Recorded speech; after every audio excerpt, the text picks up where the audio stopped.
back to Rhineley Junction. This is going to be, I suppose we can call this the early August update. I believe it's the 1st of August today. If I'm wrong, oh no, it says on my camera. It's the 1st of August, so this is the early August update. I might try and get one or two more in before the end of the month. But I just thought I'd give you a brief update of what's been happening.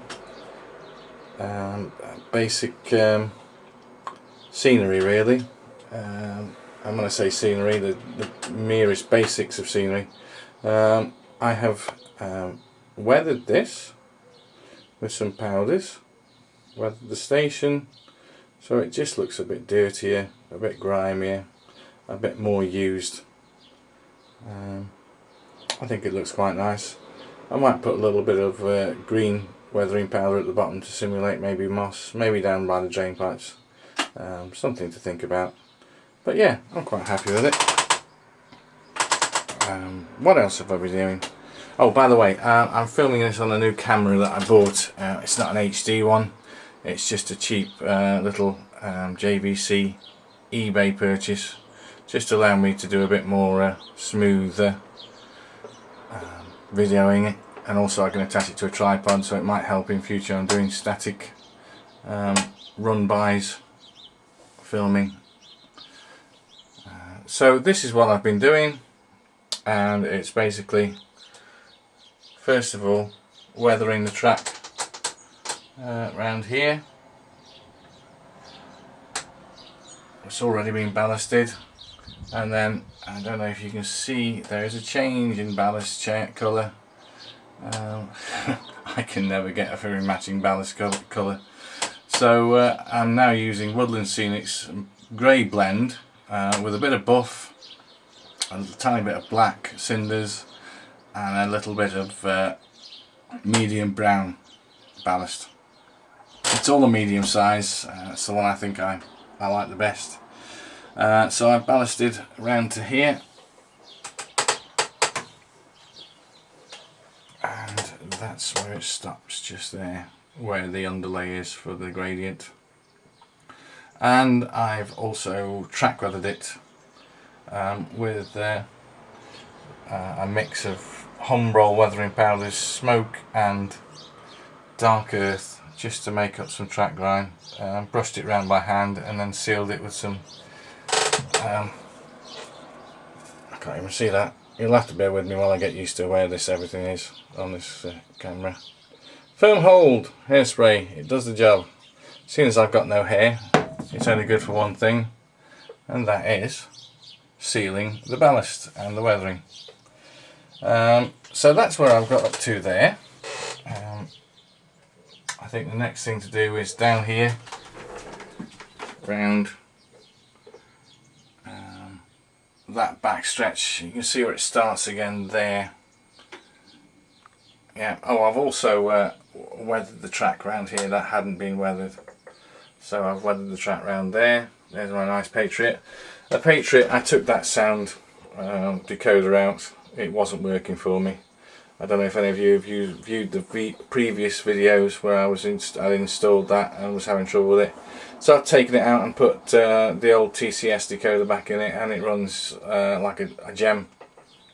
So it's obviously a problem with the decoder. They need to iron out a few more problems in my view. So yes, so I'll ballast around there. Next major, oh look at the hairspray. Next major thing to do, I say major, it's minor, but it's time consuming, so it'll take a little bit of time. So that's it for the layout really. You've seen the back scene before. So what else can I show you? Well, here, zoom out, learn to zoom. Oh, there's the track magic. We always like the track magic. And the hairspray lid. We don't need the hairspray. Get rid of the hairspray lid. There's the Duke of Gloucester. I think you remember me saying that I'd bought that quite a while ago. So yes, I was alright, happy with it, but a opportunity came up and I'll show you what opportunity came up any second now. Can you hear the sound of another train? Oh no, it's okay folks, it's okay folks, you're not seeing double. It is another Duke of Gloucester. Now that is odd, isn't it? Seeing two Duke of Gloucesters in one shot. I mean, as I believe there was only ever one Duke of Gloucester made. So what is going on here, I hear you ask? Well, the answer to that is I press a certain function button for the one that's just come into view. Hey ho! Indeed, it is a TTS Sound Duke of Gloucester that came up on eBay. I couldn't resist the temptation and I had to get it. And I'm very happy with it. It actually runs a little bit better than the decoder fitted standard Duke of Gloucester. And it's my first genuine DCC Steam Sound Loco. Let's chalk down the MyLoco Sound decoder to learning experience and stick with standard DCC sound. I think it's got to be the way forward. So yeah, very happy. Let's listen to the coal man shoveling in, and I'll probably just take it, put it in reverse and just take it round slowly so you can have a listen. This has all been shown before on YouTube, hasn't it, by many people, but I guess it hasn't been shown on my layout, so I'll just give you a quick run. While I'm here, I don't know if you can see at the back, zoomed the wrong way. I've actually I'm going to redo that with a better retaining wall. So I had some little homemade brick card retaining sort of bolsters, I don't know what you call bolts, reinforcing joints. I've ripped them off so I've got a smooth surface, and I'm going to definitely going to redo that with a retaining wall kit. I think I'm going to go with the Scale Scenes retaining kit in dark brick red. So we'll see how that comes out. I'm never very good with angles and gradients and building them, so we'll have to see how that comes out. I'll take my time with it, but that's something to think about. Okay, so let's get this new Sound Duke of Gloucester running away slowly in reverse. Zoom out again. You will have to bear with me while I get used to this camera. Okay, that's the injector there, just chucking some more water into the boiler. We'll give her a short whistle, I think, and we'll set her running. Just nice and steady around the corner.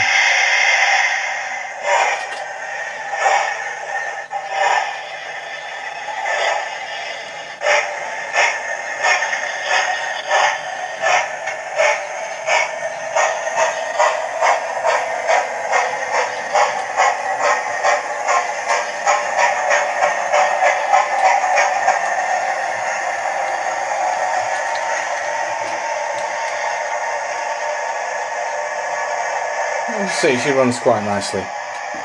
I had to change the CV setting. I think it was CV 150. I needed to change that to 1. I think it was set to 0. It was a bit jerky at first. Again, this has been documented on YouTube and on the interweb many times. So I'm not trying to teach you to suck eggs. It's just information that I find. I'll put it on the videos when I know. Okay, we'll just take her back the other way. And we'll give her a long whistle this time.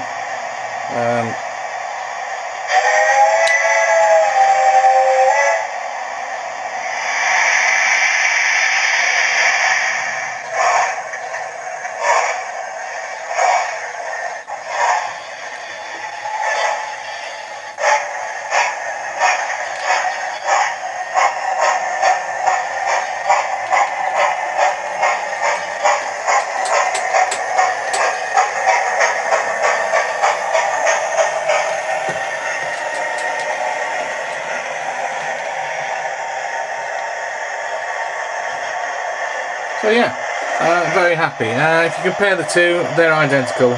I didn't put any of the X name plates on this one.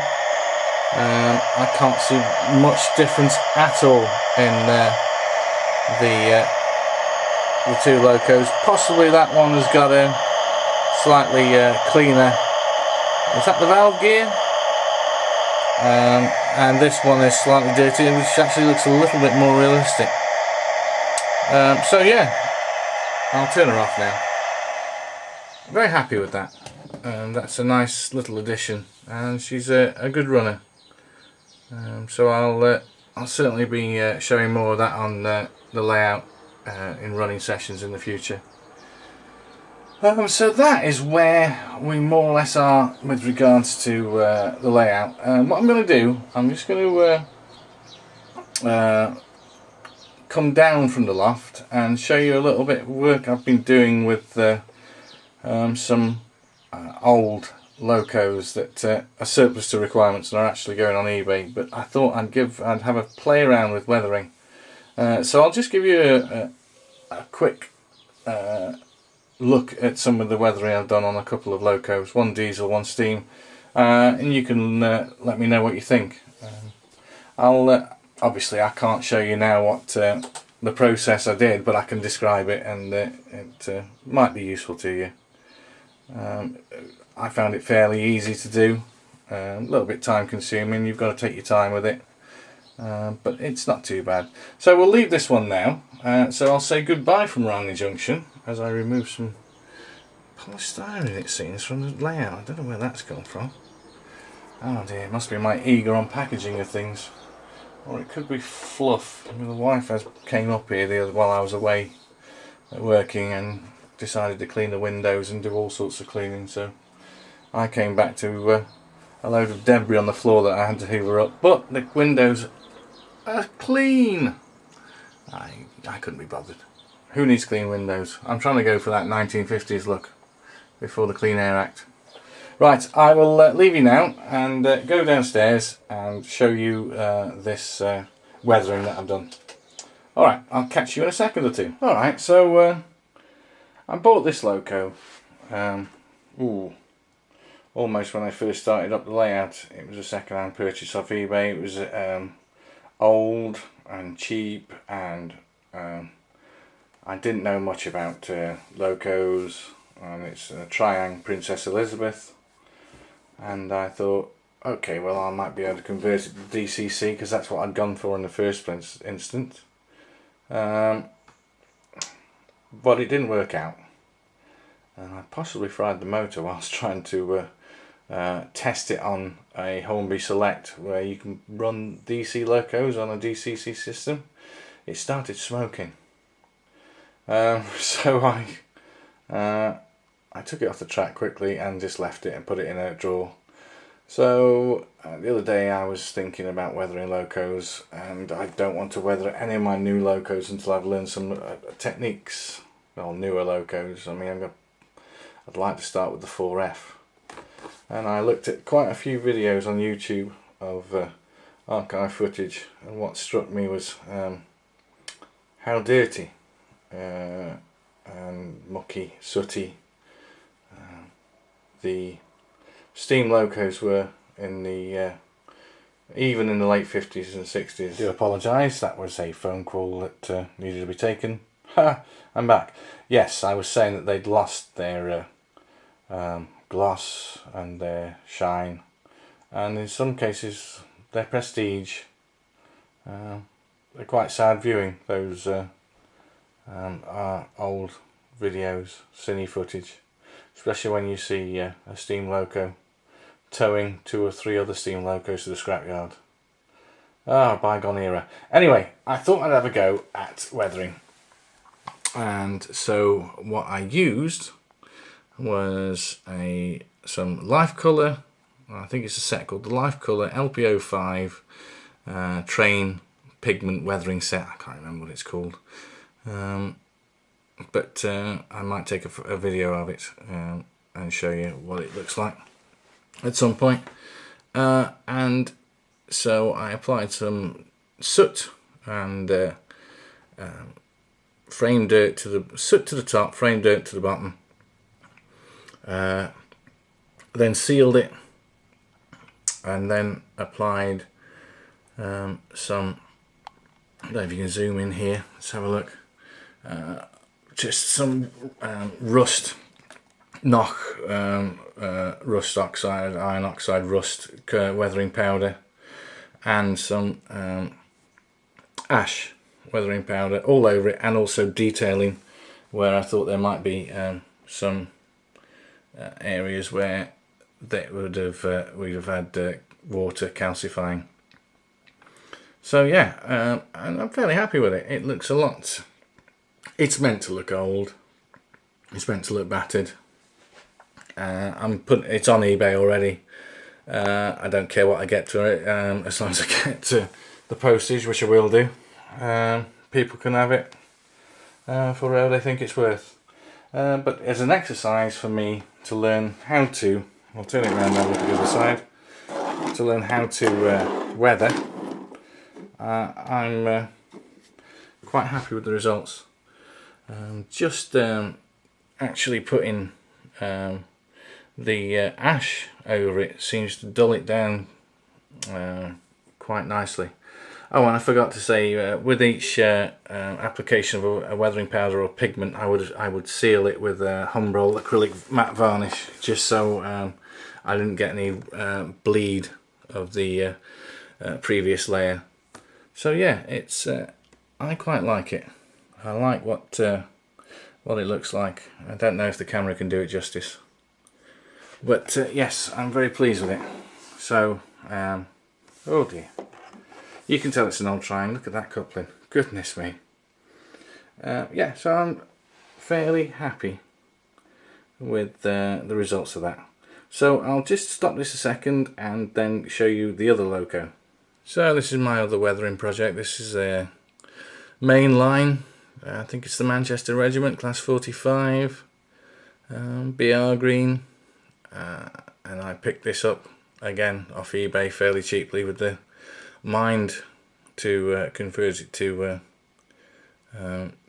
DCC. Actually what I did, I've got two of these, or I did have two of these. I've sold the other one now.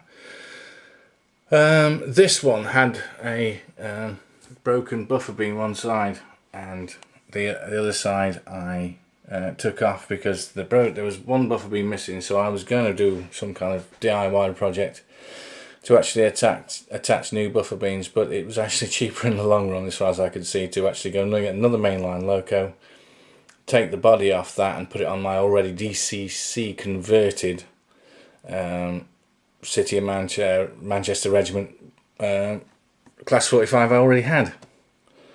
So this is surplus to requirements. It's DC, it's analog, it's the old body without the buffer beam at either end, and I thought, well, let's just give it a good old dirtying up.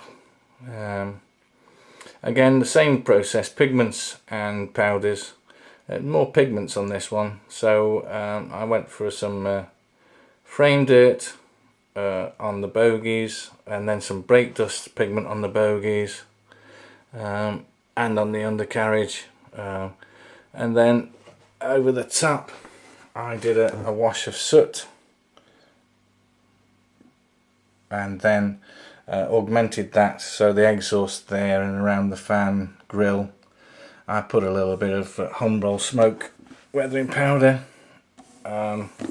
Here along the bottom, don't know if you can see, that's there's a layer of carriage dirt, it's called, from the pigments, the life colour pigments, just carriage dirt, just to really grime it up. And then finally just around the grill sections, a bit more smoke in those grill sections, powder, just to darken them up. Not quite as happy with this one as I am the Steam Loco, but I think it's because it was previously weathered that I had done a little tiny bit of weathering previous to it. I think the whole thing was a bit too dark and a bit too grimy, but I'm not keeping it. It's on eBay again, so that's whatever that goes for, it goes for. Happy days. You know, it's been a good exercise. I've certainly learnt a few things about applications of the pigments and powders, so I'm quite happy. And I think at some point in the near future I will be attempting to weather one of my layout locos that I will be using on layout, and it will be the Fowler 4F. I've seen lots of footage of those, and they look grimy as anything. That's what I'll be doing over the next few weeks, I'd imagine. So I'll keep you updated on that. And with that in mind, I've actually ordered some more of that pigment because I did like it. I've ordered the Rain and Dust pigment collection. So I might do a video of me trying to actually use this stuff on the Fowler. There again, I might not, because I might need all my concentration, and I might wait until I'm a bit more calm and collected and a bit more confident before I actually start videoing me weathering a loco. But that's what I've been up to. This has turned into a bit of a ramble. Apologies for that, but I hope you enjoy what you see. If you do, leave a comment, let me know what you think, and there'll be some more updates in August, no doubt. Certainly one, if not two. So until then, keep on railroading, as the Americans would say, and I'll see you soon. Take care now. Bye.